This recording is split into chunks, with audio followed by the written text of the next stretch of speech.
So many people didn't realize this, but Jim and Deborah had actually had 3 daughters, once upon a time. Katie mentioned this to her friends and workmates in the Red Lion, where the staff were busy preparing for the eldest daughter's engagement party.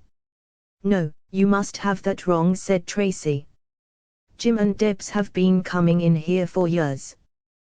They have 2 girls, Claire and Maria. Claire's the one who's getting engaged.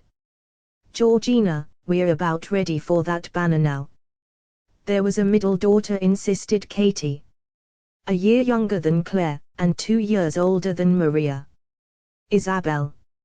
She was in my sister's school year." Tracy frowned. "You sure? Only I can't believe Debs wouldn't have said." "How long have you lived in this town, Trace?" "Best part of 10 years. Rupert was 6 months, when we arrived." "A long time, but not that long," said Katie. "Like I said, Isabel was in Yvette's year at school. She disappeared. June 1993. Isabel arrived at the King's Head just after 6. Her local, now that she was living with her boyfriend, Mike. Isabel had moved into the bedsit with Mike 3 months ago, the week before her 18th. He was 11 years older, which her parents thought was too old. But then, there had to be something, didn't there? Something to disapprove of.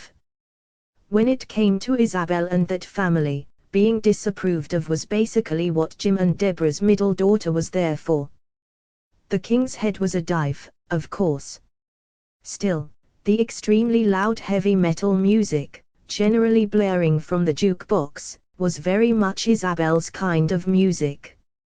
And she loved the posters of various metal bands, that covered most of the wall space, and an appreciable percentage of the ceiling.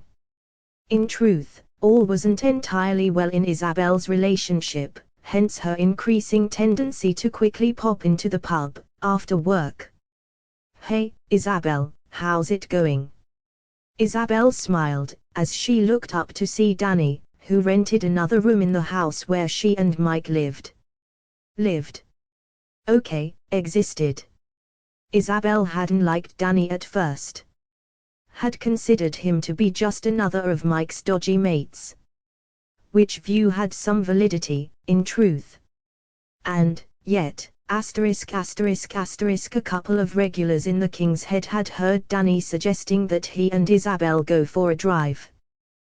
They had left the pub together at around 9 p.m. The remains of a young woman were discovered 9 months later, in a remote spot over 50 miles away. No one was ever charged for her murder.